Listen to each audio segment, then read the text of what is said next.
അസ്സലാമു അലൈക്കും വറഹ്മത്തുള്ളാഹി വബറകാതുഹു. 7ാം ക്ലാസ്സിലെ പ്രിയപ്പെട്ട വിദ്യാർത്ഥികളെ, നാളെ നമ്മുടെ പരീക്ഷ കിതാബ് തജ്വീദാണ്. തജ്വീദിൽ നമുക്ക് പഠിക്കാനുള്ള പാഠഭാഗങ്ങൾ 1 മുതൽ 4 വരെ സിഫാത്തുൽ ഹുറൂഫ് അതിൻ്റെ 1ാം ഭാഗം വരെയുള്ള 4 പാഠങ്ങളാണ് നമുക്ക് ഈ പരീക്ഷയ്ക്ക് വേണ്ടി പഠിക്കാനുള്ളത്.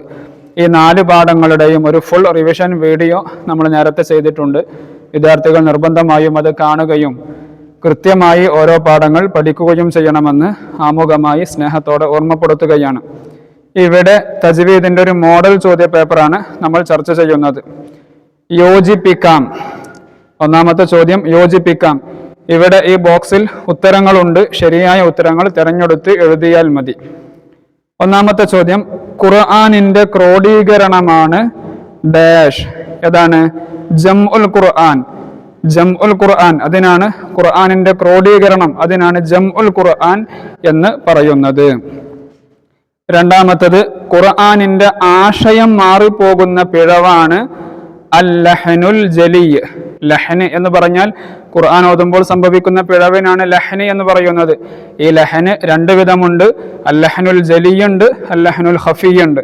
അൽ ലഹ്നുൽ ജലി എന്ന് പറഞ്ഞാലാണ് ഖുർആനിന്റെ ആശയം മാറിപ്പോകുന്ന തരത്തിലുള്ള പിഴവ്. 3ാമത്തത്, സിഫത്ത്, ഉന്നത്ത് എന്നിവയിലെ നിയമങ്ങളിൽ വരുന്ന പിഴവുകളാണ് അൽ ലഹ്നുൽ ഖഫി, 2ാമത്തെ ലഹ്ന്. ഇനി അടുത്തത്, അറബി അക്ഷരത്തിന്റെ ശബ്ദ സ്വഭാവങ്ങൾക്ക് എന്താണ് പറയുക? സിഫാത്ത് എന്നാണ് പറയുക. അവസാനത്തത്, ശബ്ദം പുറപ്പെടുന്ന സ്ഥലമാണ് മഖ്റജ്. ഇതിൽ കൊടുത്ത 4ാമത്തെയും 5ാമത്തെയും ചോദ്യത്തിൽ ചെറിയ പിഴവുണ്ട്. അതുകൊണ്ടാണ് അത് വായിക്കാതെ 6ഉം 7ഉം വായിച്ചത്. വിദ്യാർത്ഥികൾ പ്രത്യേകം ശ്രദ്ധിക്കുക. ഇനി അടുത്തത്, 2 വീതം എഴുതാം. ഉസ്മാൻ റളിയല്ലാഹു അൻഹു ഖുർആൻ അയച്ചു കൊടുത്ത പട്ടണങ്ങൾ, പല രാജ്യങ്ങളിലേക്കും പട്ടണങ്ങളിലേക്കും ഉസ്മാൻ റളിയല്ലാഹു അൻഹു ഖുർആൻ കൊടുത്തയച്ചിട്ടുണ്ട്. Mecca, Medina, Kufa, Basra, Yemen, Bahrain, അങ്ങനെ തുടങ്ങിയ പല സ്ഥലങ്ങളിലേക്കും കൊടുത്തയച്ചിട്ടുണ്ട്. ഏതെങ്കിലും 2 സ്ഥലങ്ങൾ എഴുതിയാൽ മതി. ഇനി അറബി അക്ഷരങ്ങളുടെ സിഫത്തുകൾ നമ്മൾ പറഞ്ഞു. പ്രധാനപ്പെട്ട 9 സിഫത്തുകളാണുള്ളത്. അവസാനത്തെ പാഠത്തിൽ നമ്മൾ പറഞ്ഞിട്ടുണ്ട്. ഏതൊക്കെയാണത്? അൽ ഹംസ്, അൽ ഇസ്തിഅലാ, ഖൽഖലത്ത്, അശ്ശിദ്ദത്ത്, അൽ ഇസ്തിഫാൽ, അസ്സഫീർ, അൽ റിഖ്വ്, അൽ ഇത്ബാഖ്, അത്തകിരീർ. ഇതിൽ നിന്ന് ഏതെങ്കിലും 2 എഴുതിയാൽ മതി. ഇനി അടുത്തത് 3ാമത്തെ ചോദ്യം, അൽ ഖുർആഉൽ അശറ. പരിശുദ്ധമായ ഖുർആനിന്റെ പാരായണ രീതി മുസ്ലിം ലോകത്തെ പഠിപ്പിച്ചത് പ്രസിദ്ധരായ 10 ഖാരിഉകളാണ്. അവരെ നമ്മൾ പരിചയപ്പെട്ടിട്ടുണ്ട്. അവരിൽ നിന്ന് ആരെങ്കിലും 2 ആളുകളുടെ പേരുകൾ എഴുതുകയാണ് വേണ്ടത്. ഇമാം നാഫിഉൽ മദനി, ഇമാം അബ്ദുല്ലാഹി ഇബ്നു കസീർ അൽ മക്കി, ഇമാം അബൂ അംറിൽ ബസരി, ഇമാം അബ്ദുല്ലാഹി ഇബ്നു ആമിർ അശ്ശാമി, ഇമാം ആസിമുൽ കൂഫി, ഇമാം ഹംസത്തുൽ കൂഫി, ഇമാം അൽ കിസാഇൽ കൂഫി, ഇമാം അബൂ ജഅഫർ അൽ മദനി, ഇമാം യഅഖൂബുൽ ഹളറമി, ഇമാം ഖലഫുൽ കൂഫി. ഇങ്ങനെ 10 പ്രസിദ്ധരായ ഖാരിഉകളെ നമ്മൾ പഠിച്ചിട്ടുണ്ട്. അതിൽ നിന്ന് ആരുടെയെങ്കിലും 2 ആളുകളുടെ പേരുകൾ എഴുതുകയാണ് വേണ്ടത്. അടുത്തത്, ഉത്തരം എഴുതാം. ഖുർആൻ മനഃപ്പാഠമാക്കിയ നിരവധി സഹാബികൾ രക്തസാക്ഷികളായ യുദ്ധം ഏതാണ്? യമാമ യുദ്ധമാണ്. ആ യമാമ യുദ്ധത്തിലാണ് ധാരാളം ഹാഫിളുകൾ ഷഹീദായത്. അതിനുശേഷമാണ് അബൂബക്കർ സിദ്ദീഖ് റളിയല്ലാഹു അൻഹുവിനെ പോലെ, ഉമർ റളിയല്ലാഹു അൻഹുവിനെ പോലത്തെ മഹാരഥന്മാർ ഖുർആനിനെ ക്രോഡീകരിക്കണം എന്നുള്ള ആശയത്തിലേക്ക് എത്തിയത്. 2ാമത്തത്, ഇന്ന് ലോകത്ത് പ്രചാരത്തിലുള്ള മുസഹഫുകൾ ഏതിന്റെ മാതൃകയിലാണ് തയ്യാറാക്കപ്പെട്ടിട്ടുള്ളത്? മുസഹഫ് ഉസ്മാനിയുടെ മാതൃകയിലാണ് അത് തയ്യാറാക്കപ്പെട്ടിട്ടുള്ളത്.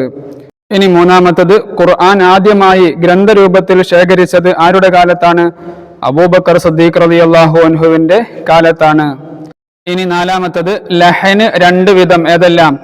നേരത്തെ നമ്മൾ വിശദീകരിച്ചിട്ടുണ്ട്. ലഹ്ന് എന്ന് പറഞ്ഞാൽ പരിശുദ്ധമായ ഖുർആൻ പാരായണം ചെയ്യുമ്പോൾ വരുന്ന പിഴവുകൾക്കാണ് ലഹ്ന് എന്ന് പറയുന്നത്. ലഹ്ന് 2 വിധമുണ്ട്. അൽ ലഹ്നുൽ ജലി, അൽ ലഹ്നുൽ ഖഫി.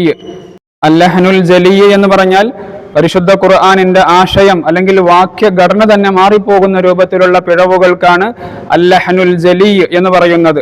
അൽ ലഹ്നുൽ ഖഫി എന്ന് പറഞ്ഞാലോ അക്ഷരങ്ങളുടെ സിഫത്തിലോ ഉന്നത്ത്, മദ് പോലെയുള്ള തജ്വീദിന്റെ നിയമങ്ങളിലോ വരുന്ന പിഴവുകൾക്കാണ് അൽ ലഹ്നുൽ ഖഫി എന്ന് പറയുന്നത്. വിദ്യാർത്ഥികൾ ഇത് 2ഉം വേർതിരിച്ച് മനസ്സിലാക്കുക. ഇനി അടുത്തത് അഞ്ചാമത്തത്, ഒരു അക്ഷരത്തിനുണ്ടാകാവുന്ന കൂടിയ സിഫത്തുകൾ എത്രയാണ്? 7 7. ഇനി വ്യക്തമാക്കാം, ഷെയ്ഖുൽ ഖുറാ എന്നറിയപ്പെടുന്നത് ആരാണ്? നമ്മൾ അൽ ഖുറാ ഉൽ അഷറ 10 പ്രസിദ്ധരായ ഖാരിഇങ്ങളെ പഠിച്ച പാഠത്തിൽ പറഞ്ഞിട്ടുണ്ട്.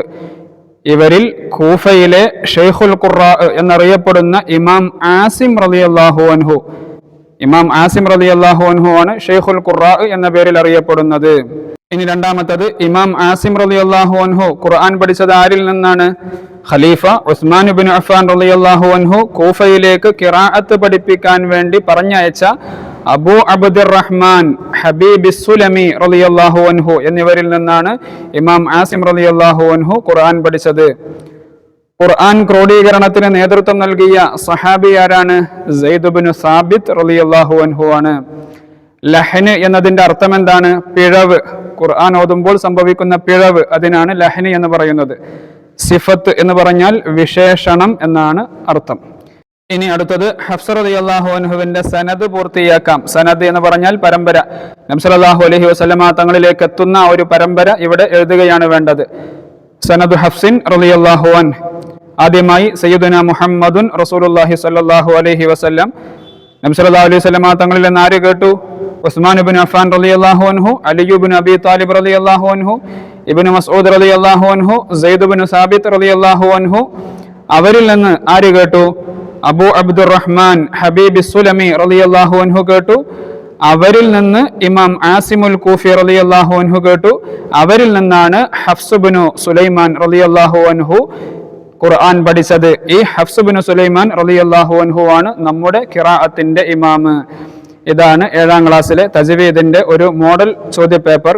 വിദ്യാർത്ഥികൾ നിർബന്ധമായും പാഠങ്ങൾ ആവർത്തിച്ച് വായിക്കണമെന്നും ഓരോ പാഠങ്ങളും കൃത്യമായി മനസ്സിലാക്കണമെന്നും ഓർമ്മപ്പെടുത്തുന്നു.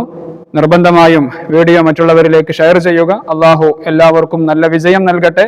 അസ്സലാമു അലൈക്കും വറഹ്മത്തുള്ളാഹി വബറകാതുഹു.